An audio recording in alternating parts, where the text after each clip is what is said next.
Hello दोस्तों, मैं अखिलेश कुमार आपका स्वागत करता हूं APN education with Akhilesh Kumar में। तो दोस्तों, जैसा कि आप यहां देख रहे हैं कि रेलवे ग्रुप डी की परीक्षा भले ही पोस्टपोन्ड हो गई है, लेकिन हम लोग इसकी तैयारी में धार लगाते रहेंगे। हो सकता है दोस्तों अगले ही महीने में इसका पेपर करा ले। दोस्तों, कुछ भी ऐसा कहा नहीं जा सकता है कि ये कब पेपर कराएगा, कब क्या कहेगा। तो दोस्तों, कुल मिला के हम यहाँ पे विज्ञान के इम्पोर्टेंट क्वेश्चन कराते रहते हैं। दोस्तों, यहाँ पर मैं बिल्कुल एकदम फोकस हूँ रेलवे ग्रुप डी के लिए।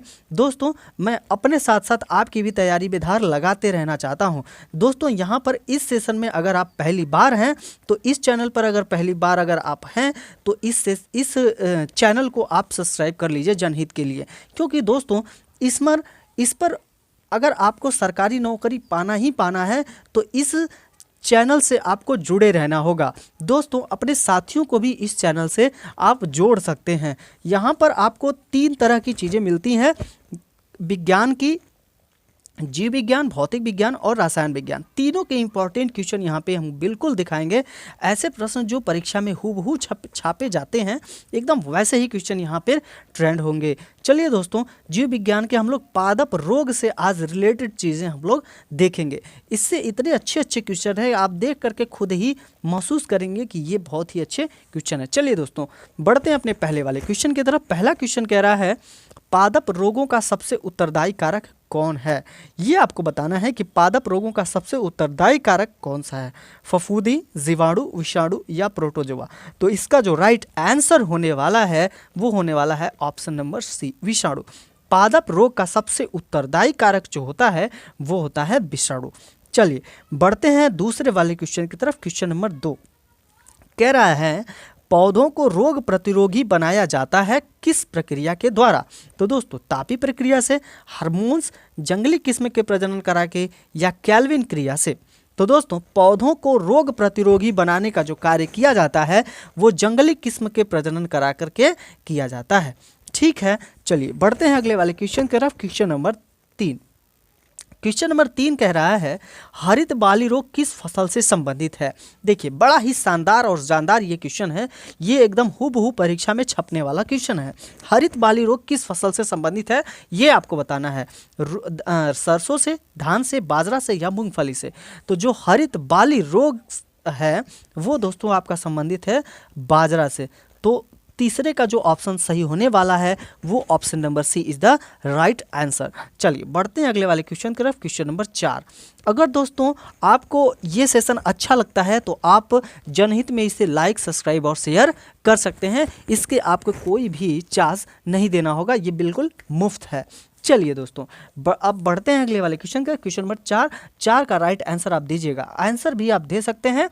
आंसर इस सेशन, कहने का मतलब इस वीडियो को आप पुश करके कमेंट में आपका आंसर ज़रूर लिखिएगा अगर आपको ये आता है तो।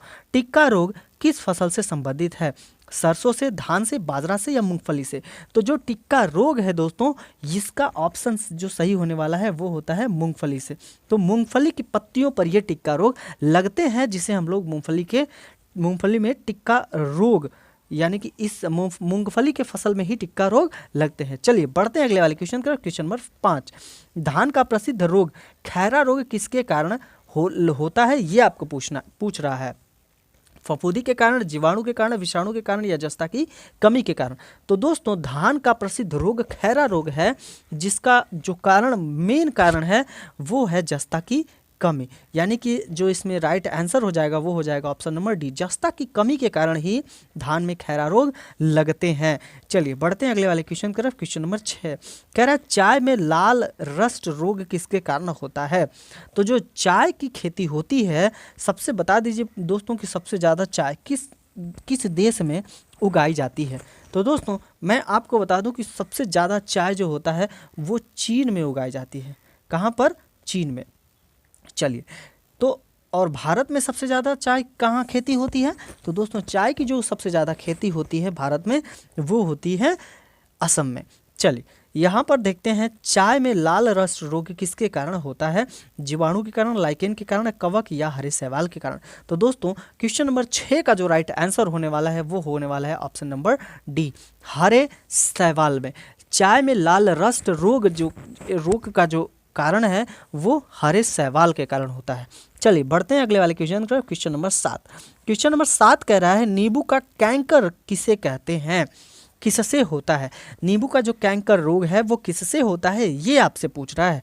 कवक, जीवाणु, विषाणु या निमेटोड्स। तो जो 7वें का जो राइट आंसर होने वाला है दोस्तों, वो होने वाला है ऑप्शन नंबर बी, जीवाणु। तो नींबू का कैंकर रोग जो होता है वो जीवाणु के कारण होता है। चलिए बढ़ते हैं अगले वाले क्वेश्चन की तरफ। क्वेश्चन नंबर 8 कह रहा है, क्वेश्चन नंबर 8 कह रहा है फसलों पर आक्रमण करने की कीट की प्रायः कौन सी अवस्था हानि पहुंचाती है। ये आपसे दिख रही है। कीट की जितनी अवस्थाएं यहाँ पे दिया हुआ है उसमें से देख लेते हैं। अंडा, प्यूपा, कैटरपिलर या इमेगो। दोस्तों फसलों पर आक्रमण करने की कीट की प्रायः जो कैटरपिलर अवस्था होती है वही सबसे खतरनाक अवस्था होती है। अब कैटरपिलर कैसे होते हैं ये देख लीजिए। तो कैटरपिलर दोस्तों कुछ इल्ली के समान ये होते हैं, कुछ ऐसे खंड खंड में ये बटे रहते हैं। तो दोस्तों कुछ इस टाइप के होते हैं और ये पत्तियों पर जा करके पत्तियों को नुकसान पहुंचाते हैं। पत्तियां ही इनका भोजन होते हैं और पत्तियां अपना भोजन बनाने के खाने के बाद ये लोग कुछ इस तरह से शयन अवस्था में चले जाते हैं और इसी में निर्माण होता है एक प्यारी सी तितली का। तो दोस्तों तितली का जो पहला प्रोसेस होता है वो कहलाता है कैटरपिलर। तो कैटरपिलर ही तितली की प्रथम अवस्था होती है और ये सबसे आक्रामक होती है फसलों के लिए। चलिए बढ़ते हैं अगले वाले क्वेश्चन की तरफ। क्वेश्चन नंबर 9 कह रहा है मिली बग किस फसल से संबंधित है। तो मिली बग जो आपका संबंधित है वो संबंधित है किससे, सरसों से, गेहूं से, आम से या बैगन से। तो दोस्तों इसका जो राइट आंसर होने वाला है वो होने वाला है सरसों। अब मिली बग कैसा होता है ये आप देखिएगा। तो कुछ इसकी संरचना इस टाइप की होती है। यहाँ पर एक मुंडी लगी होती है और फिर इसके बाद ये लाल रंग का होता है और इस पर लाल लाल धब्बियाँ लगी होती हैं। ये लाल रंग का होता भी है और इस पर लगभग काले रंग की धब्बियाँ लगी होती हैं और इस टाइप के देखिएगा। तो इस टाइप के ये होते हैं कैटरपिलर। ठीक है, चलिए हम लोगों को यहाँ पर थोड़ा सा समझना है। इसके कुछ इस तरह से आँख होते हैं और इस तरह से ये पीछे से थोड़े से यहाँ पे पंख निकले होते हैं। तो दोस्तों इस तरह से होता है। सरसों के खेत में आपने यहाँ पे ज़रूर लाल लाल कलर के कैटरपिलर या मीली बग आपने देखे होंगे। तो दोस्तों मीली बग की फसल से संबंधित है, वो सरसों से संबंधित है। चलिए अगला क्वेश्चन हम लोग पढ़ते हैं। क्वेश्चन नंबर 10 कह रहा है पौधों का आर्द्र पतन रोग किसके कारण होता है, ये आपको बताना है। पिथियम। तो जो इसका राइट आंसर होने वाला है वो होने वाला है ऑप्शन नंबर ए, पिथियम डिबेरियनम। यानी कि पौधे का आर्द्र पतन रोग किसके कारण होता है, पिथियम डिबेरियनम के कारण। चलिए बढ़ते हैं अगले वाले क्वेश्चन की तरफ। क्वेश्चन नंबर 11 कह रहा है अग्नि नीरजा रोग किससे संबंधित है, ये आपको बताना है। अग्नि नीरजा रोग किससे संबंधित है ये आपको बताना है। पहला ऑप्शन है सेब, नारंगी, अंगूर या नारियल। तो दोस्तों इसका जो राइट आंसर होने वाला है वो होने वाला है ऑप्शन नंबर ए, यानी कि सेब से। अग्नि नीरजा रोग किससे संबंधित है, सेब से संबंधित है। सेब के पेड़ों पर ये रोग लगता है। गन्ने का लाल सड़ाध किसके कारण बनती है। जो गन्ने का लाल सड़ाध है किसके कारण बनती है ये आपको बताना है। तो दोस्तों 12वां का जो राइट आंसर हो जाएगा वो हो जाएगा ऑप्शन नंबर ए, यानी कि कालेटोट्राइकम के द्वारा ये होता है। गन्ने में जो लाल सड़ंध होती है वो उसी के कारण होती है। जैसे आपने देखा होगा जब गन्ना आपने लिया होगा तो गन्ने को जब तोड़ा होगा दोस्तों तो वहाँ आपने देखा होगा कि कहते हैं ना, भोजपुरी में कहते हैं कि अरे गन्ना क्या हो गया है, किनाए हो गया है। तो दोस्तों देखेंगे कि उसमें बीच में ना लाल लाल टाइप की चीज़ें होती हैं, तो वही होता है लाल सड़ंध।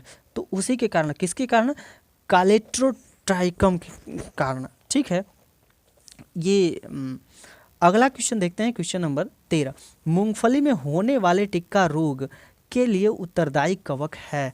अब ये बताइए दोस्तों, मूंगफली में होने वाले टिक्का रोग, ये तो आपसे पूछा था पहले वाले क्वेश्चन में कि कुछ पहले जो क्वेश्चन आ चुका था उसमें पूछा है कि मूंगफली में टिक्का रोग किस में लगता है, तो मूंगफली में। तो अब ये पूछ रहा है कि टिक्का रोग लगने का उत्तरदायी कवक कौन सा है, तो ये आपसे पूछ रहा है। तो जो 13वां का आंसर सही होने वाला है वो होने वाला है ऑप्शन नंबर ए, ये है सर्कोस्पोरा। ठीक है, ये मूंगफली के टिक्का रोग के लिए उत्तरदायी कवक है। ठीक है, बढ़ते हैं अगले वाले क्वेश्चन की तरफ। क्वेश्चन नंबर 14 कह रहा है निम्नलिखित में से किस कवक के कारण बाजरे में ग्रीन ईयर रोग होता है। तो जो 14वां का भी राइट आंसर होने वाला है वो होने वाला है ऑप्शन नंबर ए, कैस्लेरोस्पोरा। इसी के कारण दोस्तों कवक की इसी कवक के कारण बाजरे में ग्रीन ईयर रोग होता है। चलिए बढ़ते हैं अगले वाले क्वेश्चन की तरफ। क्वेश्चन नंबर 15 यानी कि 15वां क्वेश्चन। आंसर आपको अगर आ रहा होगा तो वीडियो को पुश करके आप कमेंट में अपना आंसर दे सकते हैं। चलिए बढ़ते हैं 15वें वाले क्वेश्चन की तरफ। 15वां क्वेश्चन क्या कह रहा है, आलू में होने वाले उत्तर भावी अंगमारी रोग के लिए उत्तरदायी कवक है।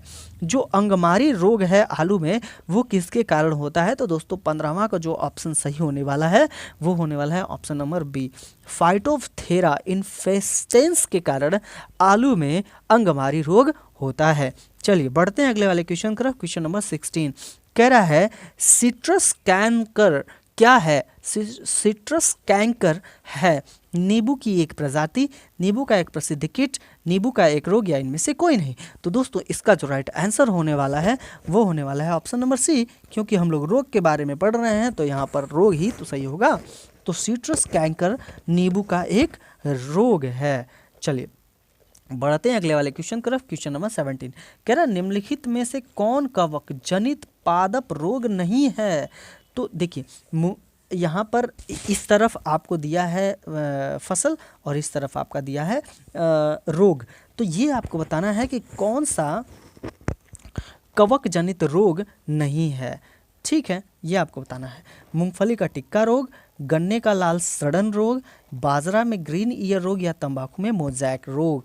तो दोस्तों इसका जो आंसर सही होने वाला है 17 का वो होने वाला है ऑप्शन नंबर डी।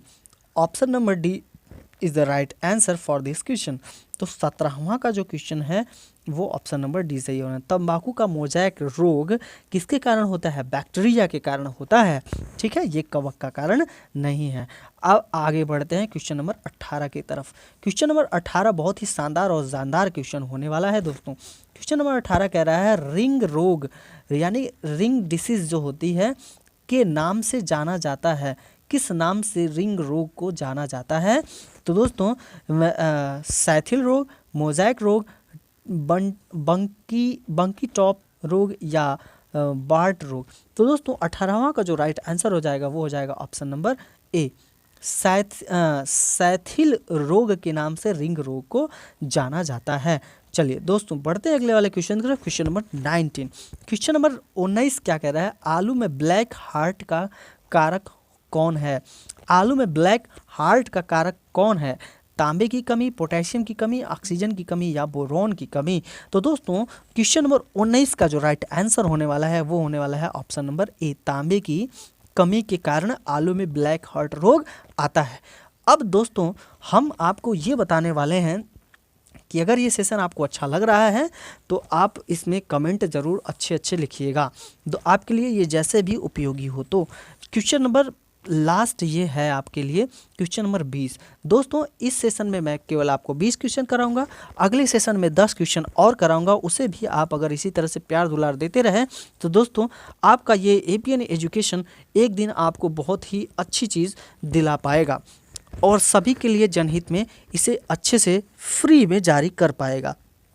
क्योंकि यहाँ पर देख रहे हैं कि थोड़े से भी अच्छे लोग हो जा रहे हैं तो वहाँ क्या कर रहे हैं, आपसे फ़ीस लेना शुरू कर दे रहे हैं। ठीक है, लेकिन मैं आपसे लिख कर ले लीजिए ऐसा बिल्कुल भी नहीं करने वाला हूँ। जब भी मैं दूंगा आपको फ्री एडवाइस यहाँ देने वाला हूँ। देखिए क्वेश्चन नंबर 20 क्या कह रहा है, निम्नलिखित में से कौन सा एक सही सुमेलित नहीं है।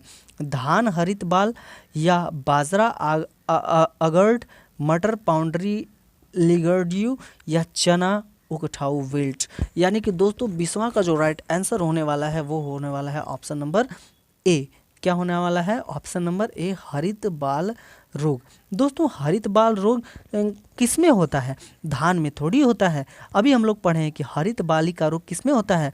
तो बाजरा में होता है हरित बालिका रोग, इसलिए ये ऑप्शन नंबर ए वाला गलत है।